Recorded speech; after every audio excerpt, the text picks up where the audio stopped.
ఉందా అంటే అవుననే మాట వినిపిస్తోంది. కాంగ్రెస్ లో చేరారు చేవెళ్ల ఎమ్మెల్యే కాళీ యాదయ్య. ఢిల్లీలో ముఖ్యమంత్రి రేవంత్ రెడ్డి సమక్షంలో కాంగ్రెస్ లో చేరారు. కాంగ్రెస్ నుంచి రాజకీయ జీవితం ప్రారంభించారు యాదయ్య. 2014లో కాంగ్రెస్ తరపున చేవెళ్ల ఎమ్మెల్యేగా తొలిసారి గెలుపొందారు. అనంతరం టీఆర్ఎస్లోకి ఆయన జంప్ అయ్యారు. 2018-2023లో బీఆర్ఎస్ నుంచి చేవెళ్ల ఎమ్మెల్యేగా గెలుపొందారు. ప్రస్తుతం కాళీ యాదయ్య ఆయన కాంగ్రెస్ తీర్థం పుచ్చుకుంటున్న విజువల్స్ మీరు చూస్తున్నారు. రంగారెడ్డి జిల్లాకు సంబంధించి, అవును, ఉమ్మడి రంగారెడ్డి జిల్లాకు సంబంధించి మొట్టమొదటి చేరిక అనే చెప్పుకోవాలి. ఇటు బీఆర్ఎస్ నుంచి కాంగ్రెస్లోకి విజువల్స్ మీరు చూస్తున్నారు. ఇటు కాంగ్రెస్ తెలంగాణ ఇన్ఛార్జ్ దీపాదాస్ మున్షి, అలాగే తెలంగాణ రాష్ట్ర ముఖ్యమంత్రి, అలాగే టీపీసీసీ చీఫ్ రేవంత్ రెడ్డి వాళ్ళ సమక్షంలో ఆయన కాంగ్రెస్లోకి చేరిన విజువల్స్ మీరు చూస్తున్నారు.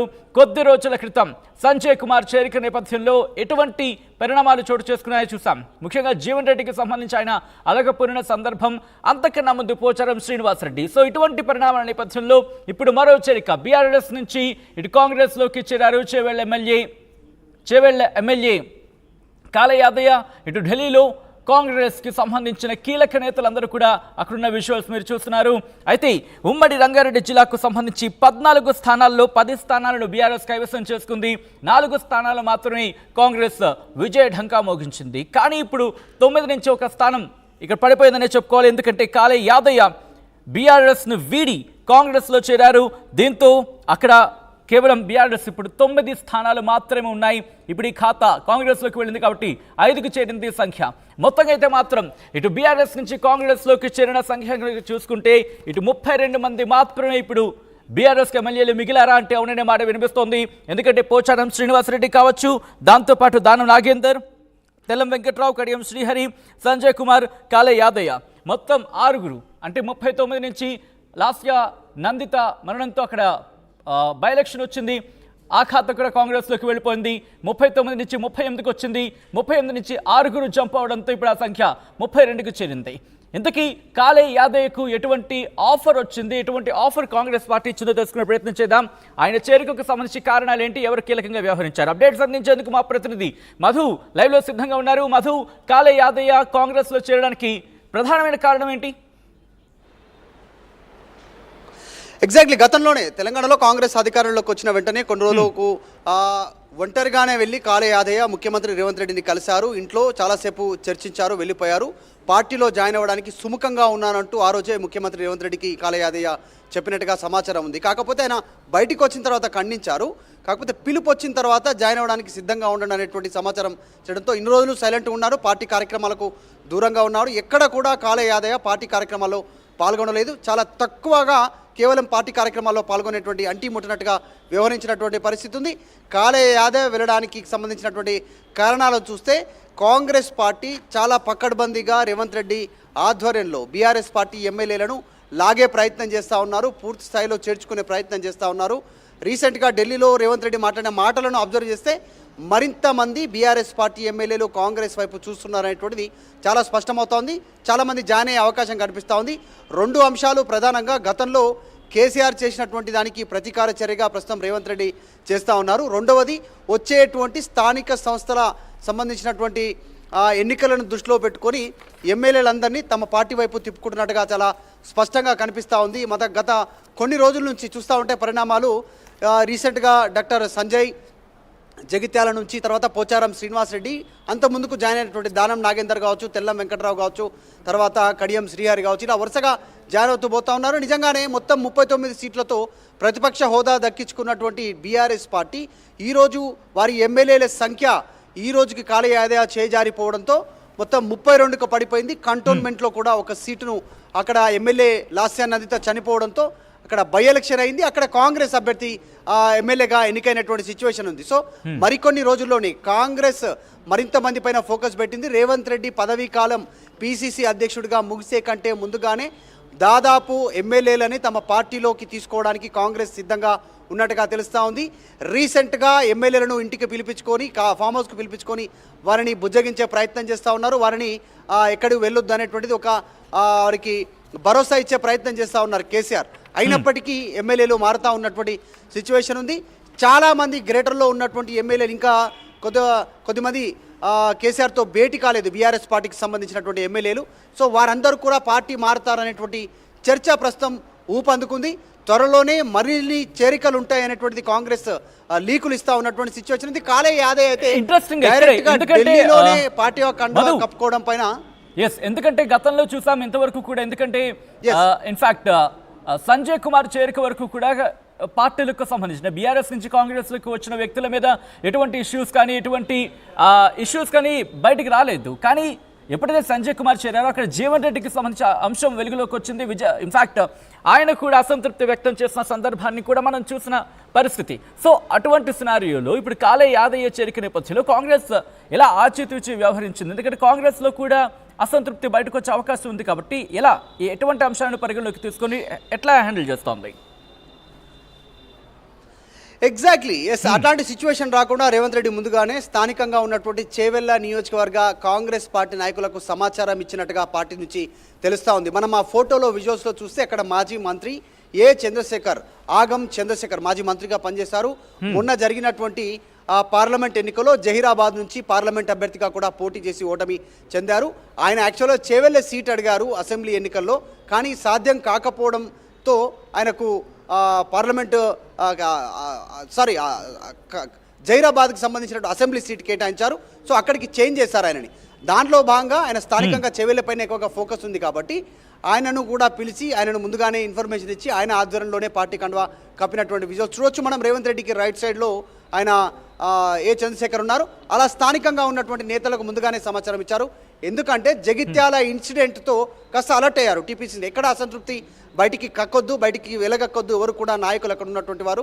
సో పార్టీ ఒక నిర్ణయం తీసుకుంది, ఏఐసీసీ అధిష్టానం క్లారిటీ ఇచ్చింది అనేటువంటిది చెప్పడానికే ఢిల్లీ పిలిపించుకొని కాలే యాదయ్యకు కండువా కప్పినట్టుగా ప్రస్తుతం చర్చ కొనసాగుతూ ఉంది. ఎందుకంటే స్థానికంగా రేవంత్ రెడ్డి ఇంట్లోకి వెళ్ళడం, వాళ్ళ ఇళ్ళలోకి వెళ్ళి ఇంట్లో పార్టీ కండువా కప్పడం వెనకాల, ఆయన ఇంటికి పిలిపించుకొని పార్టీ కండువా కప్పడం వెనకాల విమర్శలు వస్తున్న నేపథ్యంలో ఈ ఢిల్లీలోనే ఉన్నారు గత 5 రోజుల నుంచి ముఖ్యమంత్రి రేవంత్ రెడ్డి. ఢిల్లీలోకి పిలిపించుకొని ఒక బీఆర్ఎస్ పార్టీ ఎమ్మెల్యే మెడలో పార్టీ కండువా కప్పడం వల్ల అది ఏఐసీసీ అధిష్టానం దగ్గర చాలా క్లియరెన్స్ ఉంది, రేవంత్ రెడ్డికి ఆ ఆప్షన్ ఉంది అనేటువంటిది చెప్పే ప్రయత్నం ఈ వేదిక కాలే యాదయ్య జాయినింగ్తో చెప్పే ప్రయత్నం చేస్తూ ఉన్నారు. సో ఏఐసీసీ నుంచి పూర్తి ఆశీస్సులు ఉన్నాయి రేవంత్ రెడ్డికి అనేటువంటిది కాలే యాదయ్య జాయినింగ్తో అక్కడ నుంచి చెప్పే మెసేజ్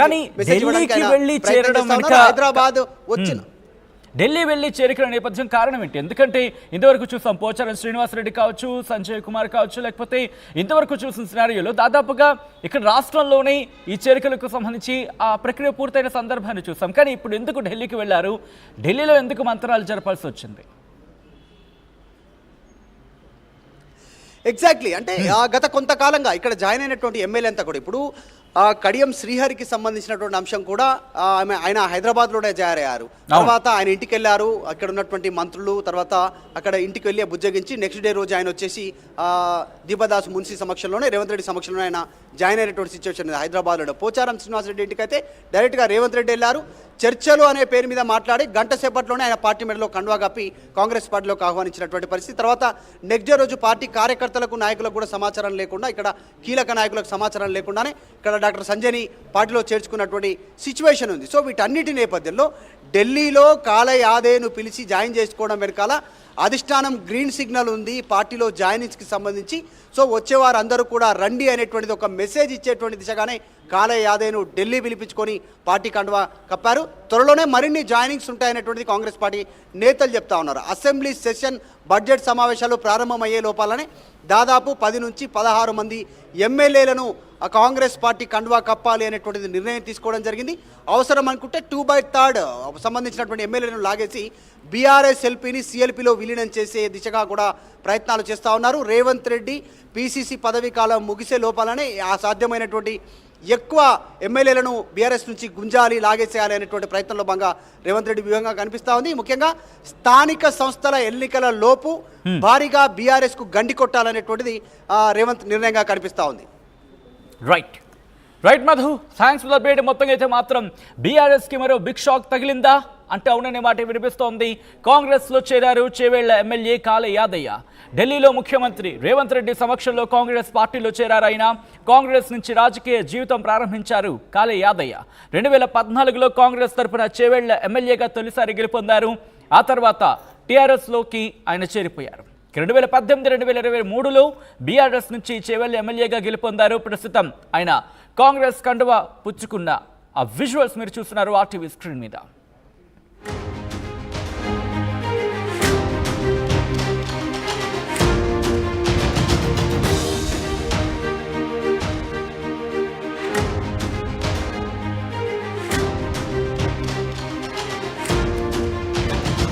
బ్రేకింగ్ న్యూస్ చూస్తున్నాం. బీఆర్ఎస్ కి మరో బిగ్ షాక్ తగిలిందా అంటే అవుననే మాట వినిపిస్తోంది. కాంగ్రెస్ లో చేరారు చేవెళ్ల ఎమ్మెల్యే కాళీ యాదయ్య. ఢిల్లీలో ముఖ్యమంత్రి రేవంత్ రెడ్డి సమక్షంలో కాంగ్రెస్ లో చేరారు. కాంగ్రెస్ నుంచి రాజకీయ జీవితం ప్రారంభించారు యాదయ్య. 2014లో కాంగ్రెస్ తరఫున చేవెళ్ల ఎమ్మెల్యేగా తొలిసారి గెలుపొందారు. అనంతరం టీఆర్ఎస్లోకి ఆయన జంప్ అయ్యారు. 2018-2023లో బీఆర్ఎస్ నుంచి చేవెళ్ల ఎమ్మెల్యేగా గెలుపొందారు. ప్రస్తుతం కాళీ యాదయ్య ఆయన కాంగ్రెస్ తీర్థం పుచ్చుకుంటున్న విజువల్స్ మీరు చూస్తున్నారు. రంగారెడ్డి జిల్లాకు సంబంధించి, అవును, ఉమ్మడి రంగారెడ్డి జిల్లాకు సంబంధించి మొట్టమొదటి చేరిక అనే చెప్పుకోవాలి. ఇటు బీఆర్ఎస్ నుంచి కాంగ్రెస్లోకి విజువల్స్ మీరు చూస్తున్నారు. ఇటు కాంగ్రెస్ తెలంగాణ ఇన్ఛార్జ్ దీపాదాస్ మున్షి, అలాగే తెలంగాణ రాష్ట్ర ముఖ్యమంత్రి, అలాగే టీపీసీసీ చీఫ్ రేవంత్ రెడ్డి వాళ్ళ సమక్షంలో ఆయన కాంగ్రెస్లోకి చేరిన విజువల్స్ మీరు చూస్తున్నారు.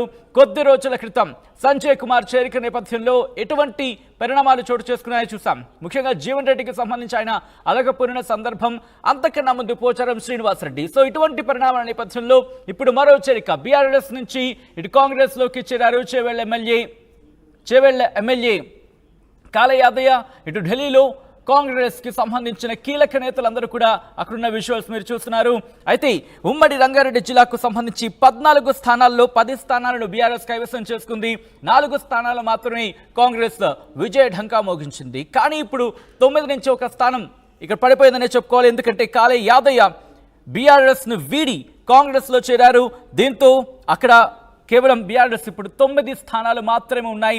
ఇప్పుడు ఈ ఖాతా కాంగ్రెస్లోకి వెళ్ళింది కాబట్టి 5కు చేరింది సంఖ్య. మొత్తంగా అయితే మాత్రం ఇటు బీఆర్ఎస్ నుంచి కాంగ్రెస్లోకి చేరిన సంఖ్య చూసుకుంటే ఇటు 32 మంది మాత్రమే ఇప్పుడు బీఆర్ఎస్కి ఎమ్మెల్యేలు మిగిలారా అంటే అవుననే మాట వినిపిస్తోంది. ఎందుకంటే పోచారం శ్రీనివాసరెడ్డి కావచ్చు, దాంతోపాటు దానం నాగేందర్, తెల్లం వెంకట్రావు, కడియం శ్రీహరి, సంజయ్ కుమార్, కాళీ యాదయ్య మొత్తం 6. అంటే 39 నుంచి లాస్ట్ ఇయర్ నందిత మరణంతో అక్కడ బై ఎలక్షన్ వచ్చింది. ఆ ఖాతా కూడా కాంగ్రెస్లోకి వెళ్ళిపోయింది. 39 నుంచి 38కి వచ్చింది. 38 నుంచి 6 జంప్ అవడంతో ఇప్పుడు ఆ సంఖ్య 32కు చేరింది. ఇంతకీ కాళీ యాదయ్యకు ఎటువంటి ఆఫర్ వచ్చింది, ఎటువంటి ఆఫర్ కాంగ్రెస్ పార్టీ ఇచ్చిందో తెలుసుకునే ప్రయత్నం చేద్దాం. ఆయన చేరికకు సంబంధించి కారణాలు ఏంటి, ఎవరు కీలకంగా వ్యవహరించారు, అప్డేట్స్ అందించేందుకు మా ప్రతినిధి మధు లైవ్లో సిద్ధంగా ఉన్నారు. మధు, కాళీ యాదయ్య కాంగ్రెస్లో చేరడానికి ప్రధానమైన కారణం ఏంటి? ఎగ్జాక్ట్లీ గతంలోనే తెలంగాణలో కాంగ్రెస్ అధికారంలోకి వచ్చిన వెంటనే కొన్ని రోజులకు ఒంటరిగానే వెళ్ళి కాళీ యాదయ్య ముఖ్యమంత్రి రేవంత్ రెడ్డిని కలిశారు. ఇంట్లో చాలాసేపు చర్చించారు, వెళ్ళిపోయారు. పార్టీలో జాయిన్ అవ్వడానికి సుముఖంగా ఉన్నానంటూ ఆ రోజే ముఖ్యమంత్రి రేవంత్ రెడ్డికి కాళీ యాదయ్య చెప్పినట్టుగా సమాచారం ఉంది. కాకపోతే ఆయన బయటికి వచ్చిన తర్వాత ఖండించారు. కాకపోతే పిలుపు వచ్చిన తర్వాత జాయిన్ అవ్వడానికి సిద్ధంగా ఉండండి అనేటువంటి